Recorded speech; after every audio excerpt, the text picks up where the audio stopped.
ーの優勝はい優勝はい優勝はい Cambodia Cambodia Cambodia ទៅមកកន្លែងគ្នាឥឡូវយើងកំពុងតែមើលទេ perform របស់សាលាសរកម្មវិធីគេជួសតកម្មវិធីជួសតជុំបិណ្ឌនៅកូរ៉េដល់មានច្រើនតាមបាទនៅក្នុងវីដេអូនេះបន្ទាប់ពីយើងចេញពីរៀនគឺយើងឆ្លៀតមកចូលរួមកម្មវិធីអ្នកទាំងគ្នាដែលគេហៅថា Chu Sok គឺជាភ្ជុំបិណ្ឌនៅស្រុកកូរ៉េអញ្ចឹងណាអ្នកទាំងគ្នាហើយនៅក្នុងកម្មវិធីហ្នឹងគេមានរបស់របរឲ្យញ៉ាំច្រើនខ្លាំងមែនតើគឺអត់មានគិតលុយពីអ្នកដែលទៅចូលរួមក្នុងកម្មវិធីហ្នឹងទេអ្នកគ្នាហើយអ្វីដែលសំខាន់គឺថាស្រីស្អាតប្រុសស្អាតច្រើនខ្លាំងមែនតើដែលជានិស្សិតដែលគាត់មករៀននៅក្នុងប្រទេសកូរ៉េហ្នឹងហើយអ្នកគ្នាហើយឥឡូវនេះយើងបានមកដល់ស្តង់ខ្មែរអ្នកទាំងគ្នានេះគឺជាស្តង់ខ្មែ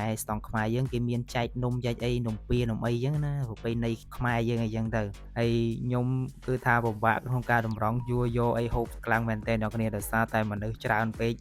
យើងអត់ដឹងថាទៅឈរណាឈរណីទេអ្នកគ្នានិយាយចំបានតែទឹកផឹកទេអ្នកគ្នាបាទឥឡូវយើងមកមើលទស្សនវិជ្ជាទាំងស្រុងនៅក្នុងវីដេអូមួយហ្នឹងអ្នកគ្នាដែលថាមនុស្សចូលរួមច្រើនដោយសារតែនិស្សិតគេទៅតែចេញពីរៀនដែរអញ្ចឹងណាគឺជា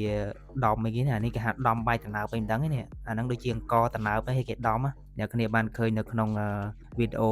TikTok ហើយដែល trending ពីប្រទេសជប៉ុនឥឡូវយើងបានមកសាកបាទប៉ុន្តែមិនសាកនៅប្រទេសជប៉ុនទេគឺសាកនៅក្នុងប្រទេសកូរ៉េបាទបន្ទាប់ពីស្រីស្អាតគាត់ធ្វើហើយឥឡូវខ្ញុំសុំសាកម្ដងមើលបាទគាត់ថាទឹបដបងគេហ្នឹងអត់សូវធ្ងន់ទេអ្នកគ្នាស្រាលទេហើយនៅពេលដែលយើងដំហ្នឹងគេឲ្យចលក់ទឹកជាមួយនឹងកធន់សិនដើម្បីកុំឲ្យវាជាប់នៅពេលដែលវាអត់មានទឹកគឺដំទៅគឺថាជាប់ដូចអ្នកគ្នាបានឃើញនៅក្នុងវីដេអូមួយហ្នឹងអញ្ចឹងបាទបន្ទាប់ពីយើងដំហើយឥឡូវយើងមកសាកកន្លែងនេះអ្នកគ្នាឃើញគេត្រង់ជួរតំណងដបតំណងស្មានតែស្អីគេអ្នកគ្នាដល់ផឹកទៅដឹងថាស្រាហើយមុនយកបានមួយកែវសួរទៅយើងមកពីណាពីណីទេអ្នកគ្នាហើយគាត់ថាខ្ញុំជនជាតិនេប៉ាល់ដូចខ្ញុំមកដល់កូរ៉េមិនមុខដូចជនជាតិកូរ៉េទេអ្នកគ្នាគេច្រឡំថាជនជាតិនេប៉ាល់ច្រើនខ្លាំងមែនទែនហើយអូននេះបងឲ្យសាកបានបន្តិចសោះលៀនណាលេងងើយអស់អាលេងអ្នកគ្នាលេងងើយអស់ហើយលេងញ៉ាំលេងរត់ទៅយកទៀតបណ្ដោយខ្លាំងមកគេបាទចុយអស់បាទ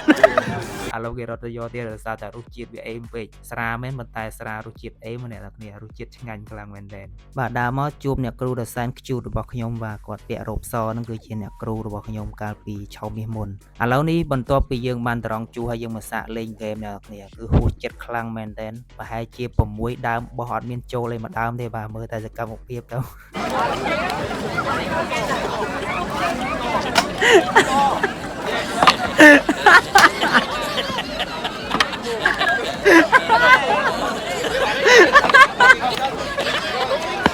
គឺមិនចូលលេងមួយទេរំទូចពេកតែរំមិនដែរពេលអត់ចូលទេដល់កដល់គ្នាបោះអត់មានចូលលេងមួយទេបាទបន្ទាប់ពីយើងលេងហ្គេមហើយឥឡូវគេមានកម្មវិធី perform អ្នកទាំងគ្នាឥឡូវជនជាតិនេប៉ាល់គេឡើង rap អូលយខ្លាំងមែនតើបាទថតជួបនារីដ៏សែនខ្ជូតមួយអ្នកគ្នាគាត់គឺជាជនជាតិម៉ុងហ្គោលគឺស្លៀកពាក់ប្រពៃណីកូរ៉េមានអីស្អាតម្យ៉ាងដែរអ្នកគ្នាសំខាន់ចេះលេងបាល់ទះធ្លាប់លេងមួយគ្នាទៀតអ្នកទាំងគ្នាបាទអញ្ចឹងវីដេអូរបស់យើងមានតែប៉ុណ្្នឹងទេអ្នកគ្នាជួបគ្នានៅវីដេអូក្រោយទៀតបាយ